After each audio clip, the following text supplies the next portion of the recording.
Hi everyone, Nigel Saunders here. I said that I was done pruning all my hardy trees, and there's one tree that I haven't touched so far, and that's my poplar tree. I think I've got two poplars. I wasn't sure what to do with it, if I should just grow it larger or if I should prune it back, and so I was just going to leave it. This morning I was taking my son to work, and the sun was kind of shining on this poplar tree, and it had ice on it from the freezing rain we had, and it just kind of glowed in the sun. It was a spectacular sight. It was like, I don't know, it just stood out from the rest of the world. Like all my attention was focused on this one tree glowing in the sunlight. So it's a very similar style poplar to the one I have as a bonsai, and it kind of shocked me how inspiring looking this tree is. It was just fantastic. So I'm going to show you that tree. I'll take a little tour. I'll film the tree so you can see what it looks like. And this tree's kind of unique because the poplars, they grow kind of, all the branches kind of come on a 45-degree angle, and that's the natural growth characteristic of the tree. If I gave this poplar bonsai I have to anyone else, they'd probably wire the branches down and take all the natural character out of the tree. But I'm going to try and grow it like this, that full-size tree I saw. That was very inspirational. So let's cut away now. I'll show you that full-size tree. I am coming up to the tree. You can see it in the distance here. Let's go in and have a closer look at it. What a spectacular tree.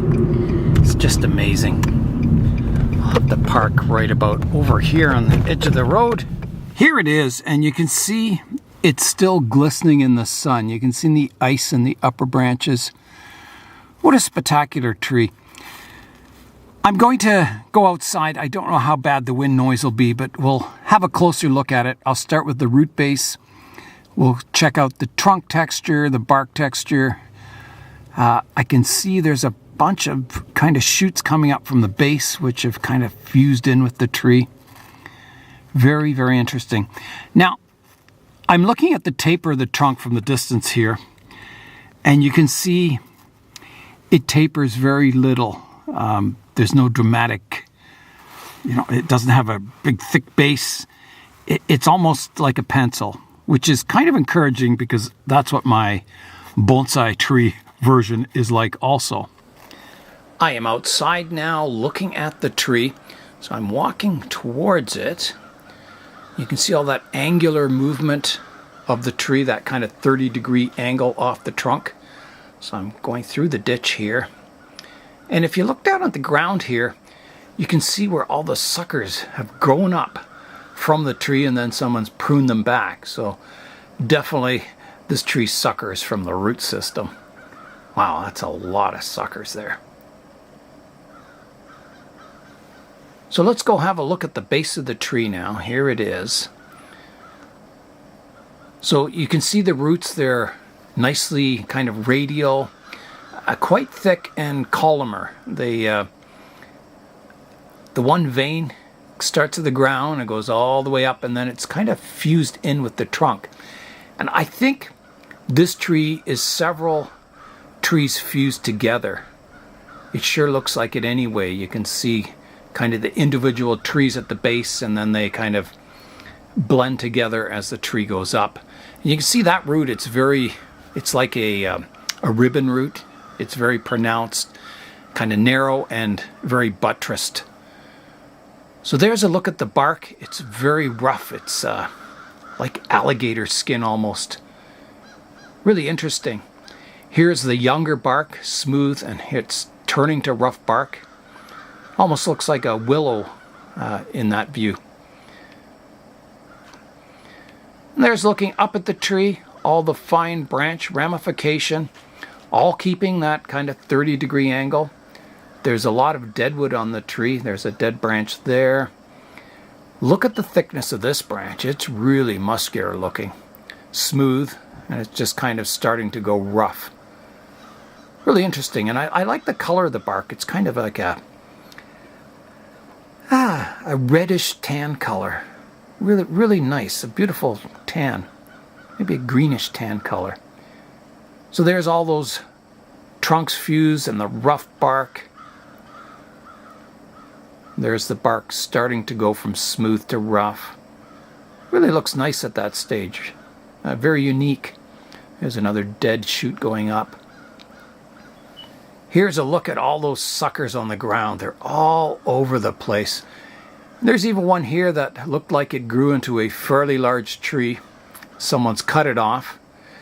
And it actually looks like it might be two trees fused together. Yeah, if you look at the top here, you can see there's two trees.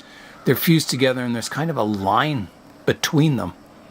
So it shows that they do fuse together. You can, get a bunch of young seedlings and fuse them together to create quite a nice tree. Yeah, a very inspiring tree. There's a last look at that nice trunk, buttress trunk, going up to all that fine branching and ramification. And there's no real, central apex. It's just more of a broom style. So wow. I am really inspired by that tree. That is just fantastic. I've never really seen a poplar like that before with all that kind of branching. I've seen them as giant trees with kind of sparse branches, but never dense like that one. So I'm very inspired. Let's get back home, start work on my own bonsai poplar. That was a look at the full-size poplar that's really inspired me to grow my little one as a poplar bonsai. Let's go into the polyhouse now and have a look at my poplar that's growing. And this tree just grew all by itself in this pot. I didn't plant it or anything. A seed must have just landed in the soil and it grew. So let's go have a look at it now.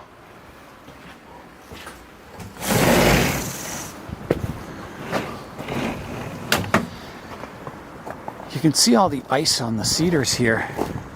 It's quite amazing. They look beautiful. It is supposed to get above freezing today, a couple of degrees above freezing, so we'll see if that happens. It's certainly not above freezing yet. Look at that ice in the trees. That's spectacular. I'll show you a close-up of it.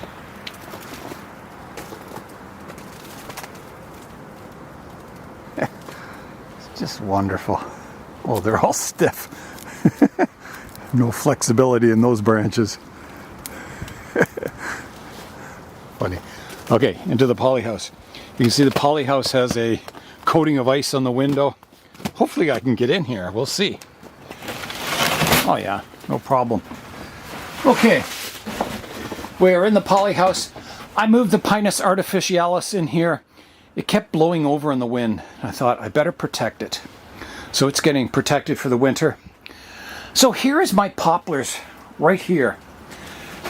You can see them. And you can see that angular growth, how they all, every bit of growth is at that angle. Maybe it's not 45 degrees. It's more like 30 degrees off the trunk. But it's very angular and consistent, which is cool. So the tree, that's about the diameter of my finger. I've got 3 of them possibly, if this could be a branch off the main one, but I've got another one back here. So I think this year I'll put it in its own pot and develop it seriously as a bonsai rather than just something growing in a pot full of seedlings. I'm going to bring it into the greenhouse now and we'll take a good look at it and come up with a plan for the future styling of this tree.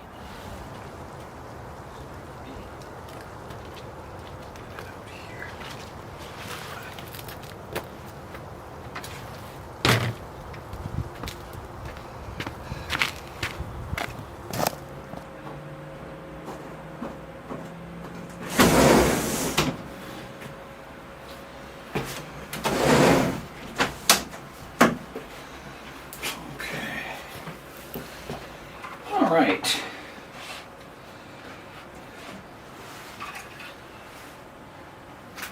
Here is a look at my tray full of seedlings. The poplars are the whitish colored ones. In the background I have a birch, a paperbark birch, and then all the ones in the foreground are maples, and I believe they're all red maples, but I could be wrong on that.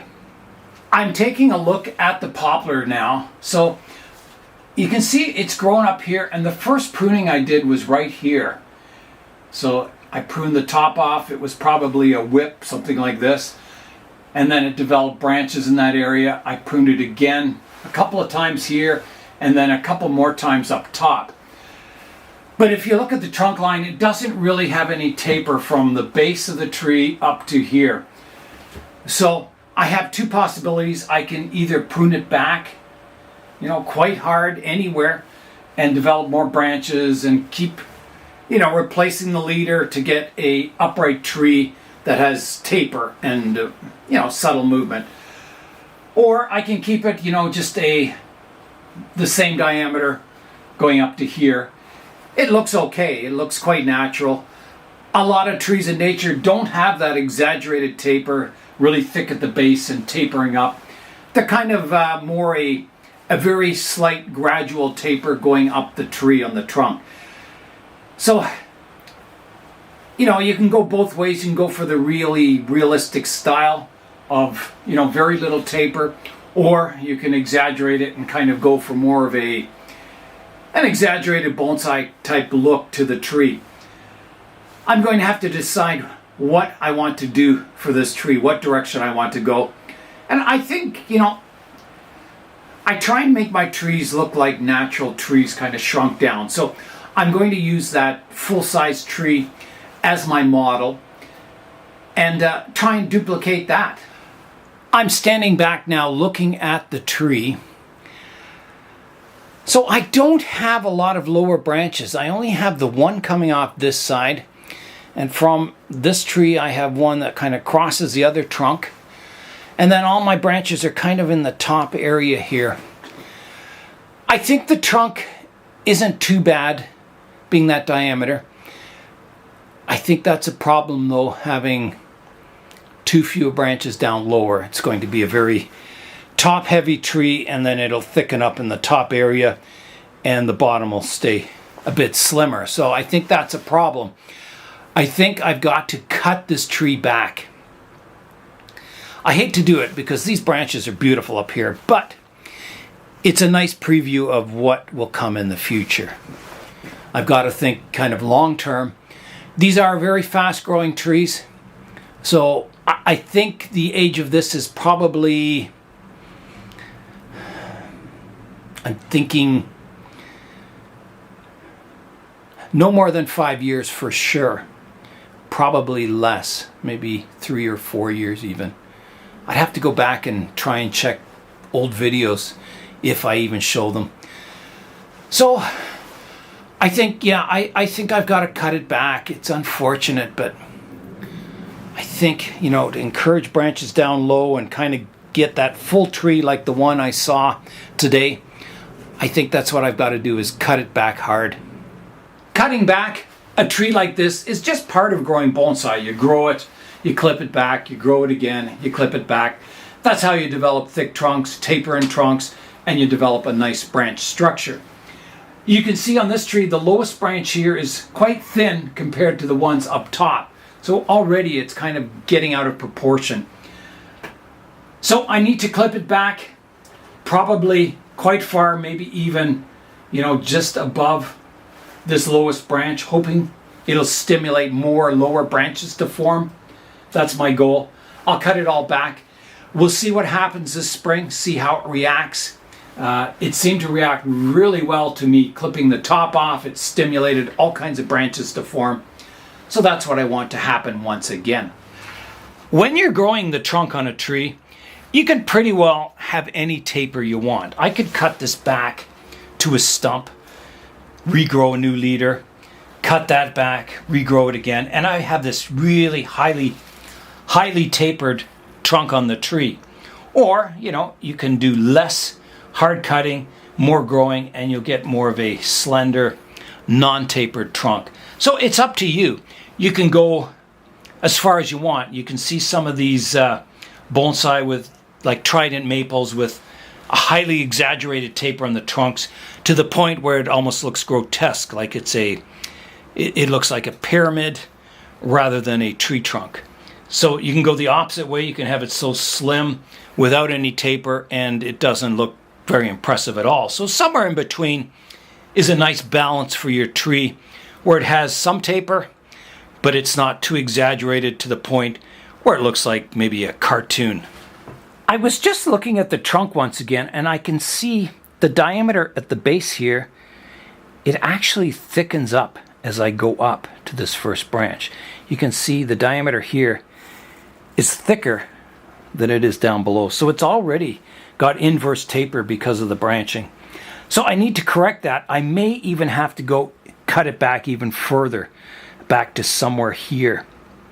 Ideally, you kind of want to cut it back to the point where you want your first lowest branch, which, you know, would be about 1/3 the height of the tree. So somewhere in this area would be a good point to cut it off. All right, here I go. I've got my bypass pruners. I'm ready to do some pretty heavy duty cutting on these trees. So here I go. I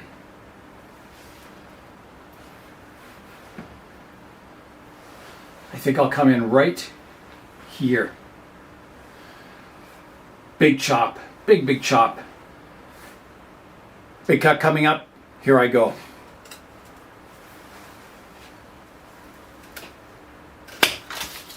Tis done. So there is the whole top off the tree. Beautiful branching, everything. But this will turn into a spectacular tree in the future. It's just a matter of waiting. I'm going to prune this little one down the same way, so I'll prune it back to here. And then my third poplar, which is right here, which I believe is a poplar. Let me just double check.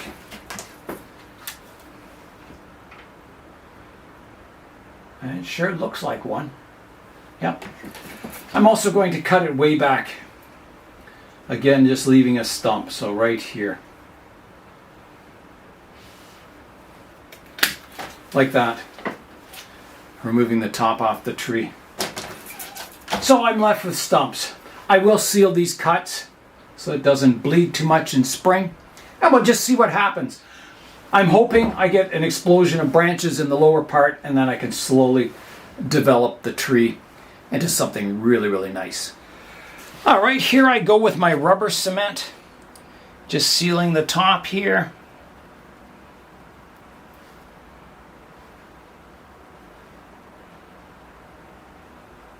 That should be good.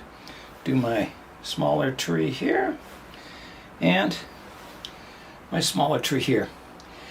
Now the other thing this could do is it could stimulate the growth of suckers coming up from the root system here. Just like you saw in the full-size tree, it was surrounded by suckers growing up all around the landscape. The same could happen here. In fact, this tree over here could be a sucker off of this main tree, and this one also. So if I get a forest, I get a forest. I wouldn't complain about that one bit. While I have the pruners out, I might as well prune up my birch and my maples also. So here's my birch. You can see it's been pruned once. Well, no, it's been pruned twice. The first time here, then a new leader grew up, pruned it here, and a new leader grew up. So I'm going to use this as a leader, pruning it back to here, leaving lots of room for dieback, like that. I will also prune the branches back. They're getting too long and whippy. So I'll take it back to here and to here. Now, we had a session in the Toronto Bonsai Society, a whole meeting based on birch bonsai. And birch are a very interesting species. Some people don't recommend you cut them in winter, that you wait until it's actively growing and then you cut it, so that wound heals quickly. And the wounds don't heal like a maple. I'll show you an example of a healed wound on a birch. Over here, right here, is my largest birch, and you can see I have pruned the top off of it. I cut it right here, and I just cut flat. Because what these birch do, they don't, if you cut on an angle, it won't heal on the angle. It'll just die back to the next section. It's almost like a jade. that they compartmentalize in almost flat rings or flat sections. So yeah, I wouldn't recommend you cut them on angles. And these ones I'm not going to cut until they're actively growing. I'm going to try the two techniques. I'm going to see how cutting them when they're growing works versus over here, what I just did, cutting them, pre-cutting them in spring. So we'll see what happens to the trees. I will also seal these with rubber cement. So, birch, you don't see a lot of birch bonsai. And it's because they're the kind of tree that it tends to shed branches. They're kind of a pioneer tree, just like the poplars. They like lots of moisture, they like lots of sun, and they shed branches. So several people have grown a birch fairly mature, and then it just kind of sections of it die off and then it dies. And I think it's because they are a pioneer tree that they're kind of they grow to a certain point of maturity and they've kind of done their job, and then they sort of easily die off, and then they kind of sucker up from the roots again, and or they reproduce really easily, so there's more birch around when the parent tree dies. So yeah, you don't see a lot as bonsai, but they are spectacular when you do see a nice birch bonsai. All that remains now here is to prune out my maple. So all I'm going to do for those, I don't even know if that, I don't think that's maple. I'm just going to cut them back. You can see there's branches forming here. That one's okay. I think I'll cut this one back. This one certainly needs to be cut back. This one, it's tall and straight, needs to be cut back. This one, just kind of random. And if I ever want to make a red maple forest, this is good material to add to it. Sometimes you just need one more tree in the forest to fill in a spot, and if you have a few seedlings around, you plant that and it looks really good in a forest. I've just got to put my cut paste on the birch. I'll do that right now before I forget, because I almost did forget.